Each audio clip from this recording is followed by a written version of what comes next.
Mereka bilang pengkhianatan datang dari orang terdekat, tapi kita baru benar-benar paham ketika nama kita menjadi bahan bisik-bisik, ketika kesetiaan kita dipelintir, ketika keheningan kita dianggap kelemahan, dan yang paling menyakitkan, kita tak pernah menyadarinya datang. Pengkhianatan tak selalu datang dengan pisau, terkadang ia datang dengan senyuman. Sebenarnya, pengkhianatan jarang berasal dari musuh.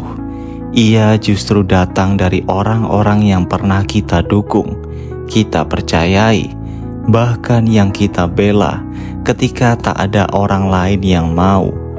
Saat itu terjadi, ia tak hanya melukai hati, ia mengoyak sesuatu yang lebih dalam, keyakinan kita pada orang lain, naluri untuk mempercayai, bahkan cara kita memandang realitas. Semua menjadi kabur. Nietzsche memahami rasa sakit ini, tapi ia tak berhenti di situ. Ia bertanya, mengapa mereka melakukannya? Apa yang mendorong seseorang mengkhianati orang yang pernah mereka cintai, atau setidaknya klaim yang mereka sendiri cintai? Inilah yang sering diabaikan.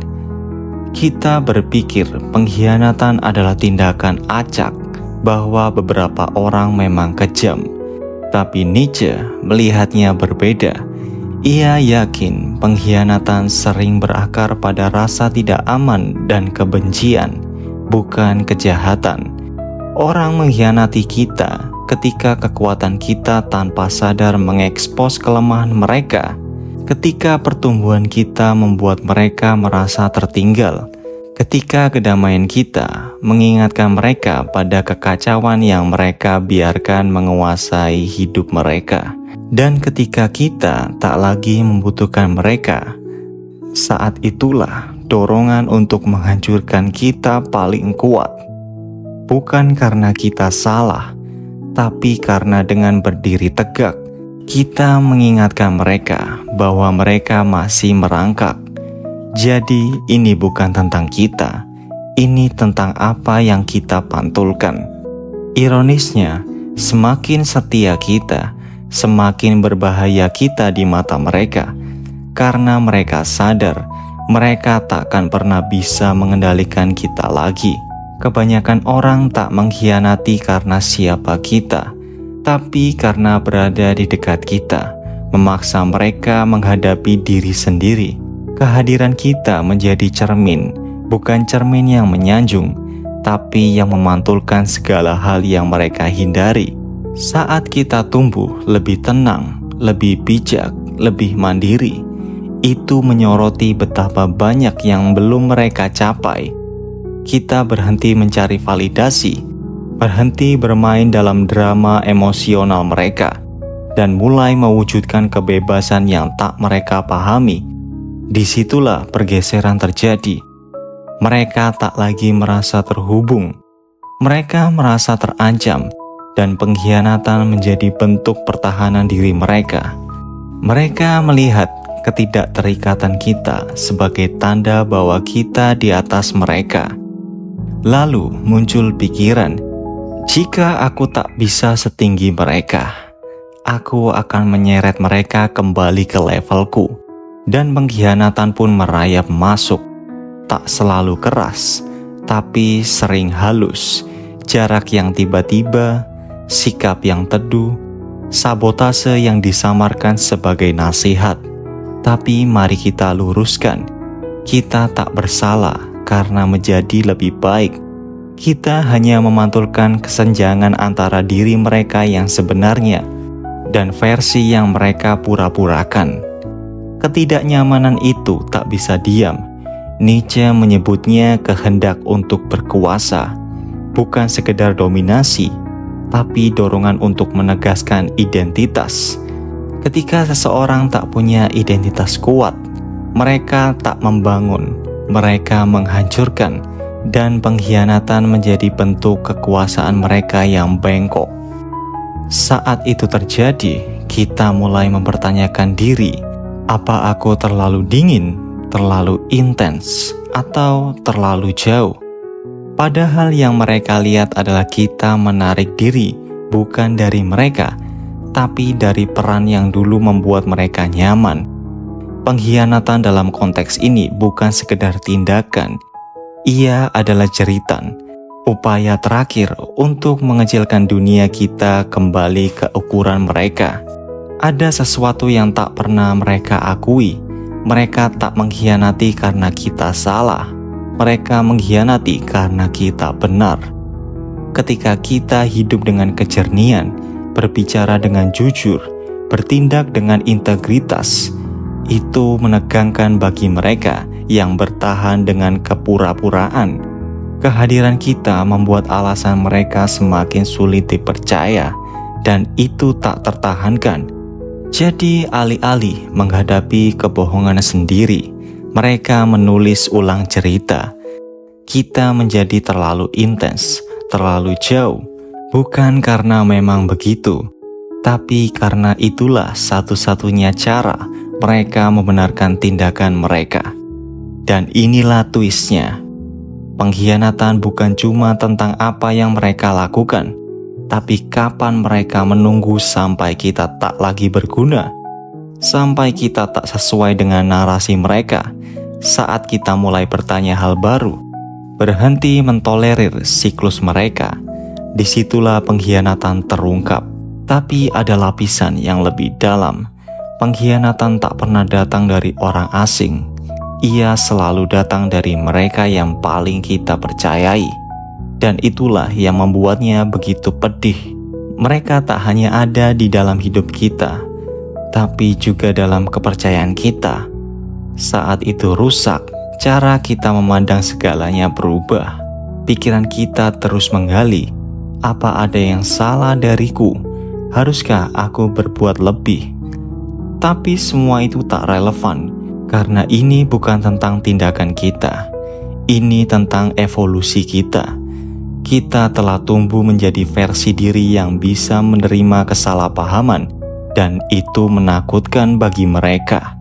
Pertumbuhan kita menyinari kemandekan mereka, dan alih-alih bangkit bersama, mereka memilih menyerang. Secara psikologis, ini disebut status collapse. Ketika seseorang merasa statusnya tergeser, mereka menyerang. Ini bukan cemburu biasa, tapi kesedihan. Kesedihan atas versi kita yang dulu membuat mereka nyaman. Kesedihan karena tak lagi tersedia secara emosional seperti yang mereka inginkan. Maka, mereka mengkhianati bukan karena benci, tapi karena tak bisa lagi menjangkau kita. Dan begitu kita menyadarinya, semuanya jelas.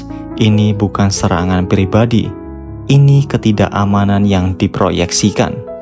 Inilah yang jarang disadari saat pengkhianatan terjadi. Ia bukan hanya merusak kepercayaan, ia juga mengungkap. Ia adalah cermin yang menunjukkan siapa sebenarnya ketika kesetiaan tak lagi menguntungkan. Disitulah karakter asli mereka terlihat.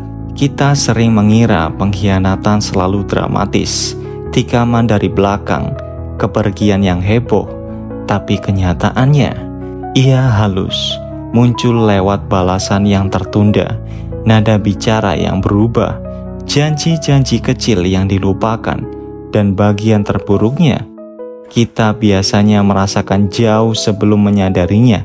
Percakapan terasa transaksional, energinya tak lagi sama, mereka hanya setengah mendengarkan, karena memang begitu.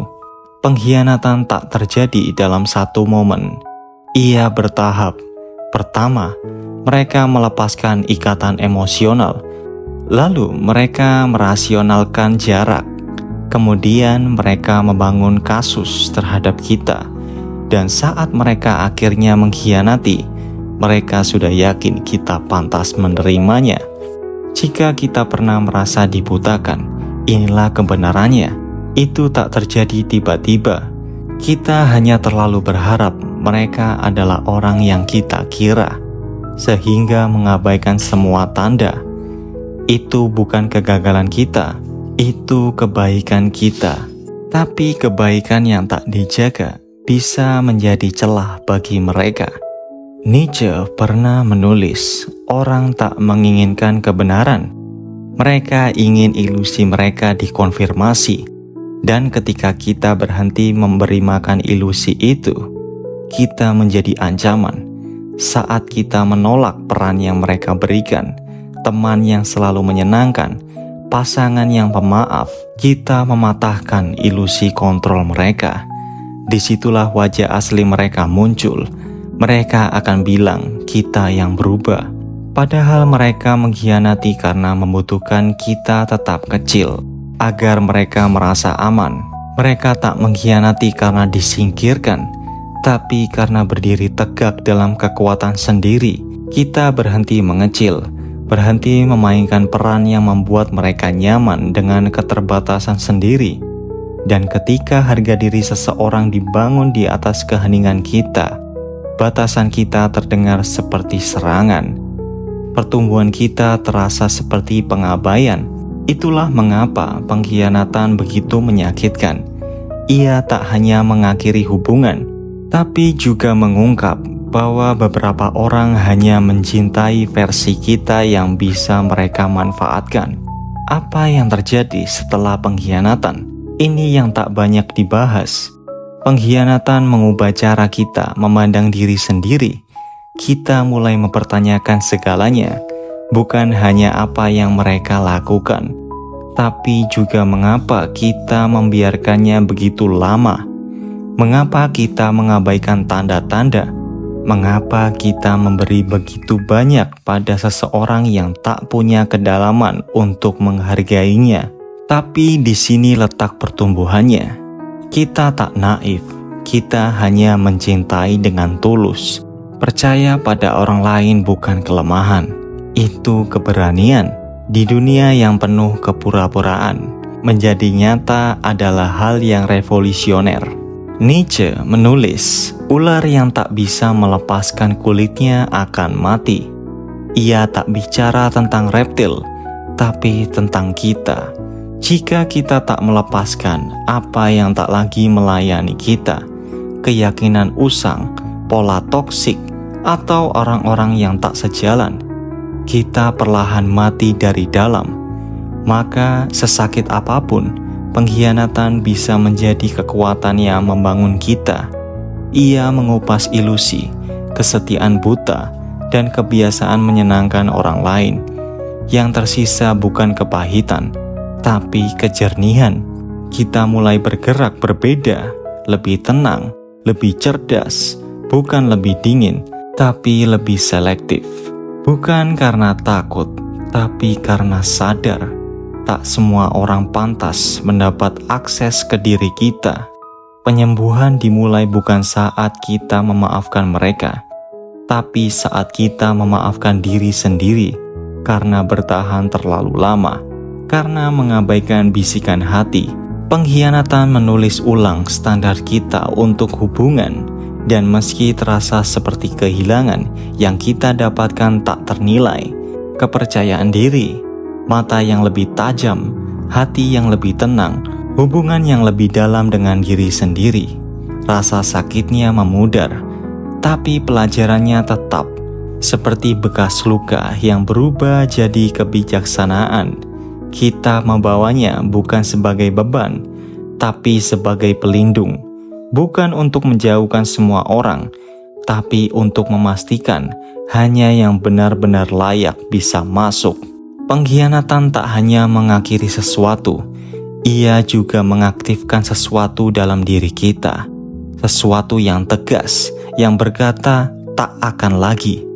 Kita membangun kembali, tapi kali ini dari tempat yang berbeda, bukan karena takut atau kepahitan, tapi dari kejernihan yang hanya datang setelah melihat kebenaran secara mentah. Kita belajar melindungi kedamaian tanpa mengeraskan hati, berkata tidak tanpa rasa bersalah, berhenti mengejar penutupan dari orang yang tak pernah jujur sejak awal. Karena inilah kebenaran paling pahit. Beberapa orang hanya menghargai kita saat mereka sadar tak bisa lagi memiliki kita. Bukan kebaikan yang menyadarkan mereka, tapi jarak. Bukan kata-kata kita, tapi keheningan. Dan saat mereka akhirnya menyadari apa yang hilang, kita sudah jauh, bukan karena dendam, tapi karena pengkhianatan telah mengubah kunci pintu kita. Kunci lama tak lagi cocok. Seperti kata Nietzsche, penderitaan bisa mentransformasi. Ia menghancurkan versi lama kita yang terlalu toleran, terlalu cepat percaya, terlalu bertahan. Dari puing-puing itu, kita membangun sesuatu yang lebih kuat. Kita tak menjadi dingin, kita hanya lebih hangat pada diri sendiri, tak menutup diri, hanya berhenti membuka pintu bagi mereka yang memperlakukan kita sebagai barang sekali pakai. Lambat laun, kita berhenti menunggu permintaan maaf yang takkan datang, berhenti membutuhkan penjelasan, berhenti melihat ke belakang, karena penyembuhan bukan tentang melupakan, tapi mengingat dengan cara baru dari tempat kekuatan, bukan luka. Dan ketika itu terjadi, kita tersenyum, bukan karena tak ada rasa sakit, tapi karena ia tak lagi mengendalikan kita.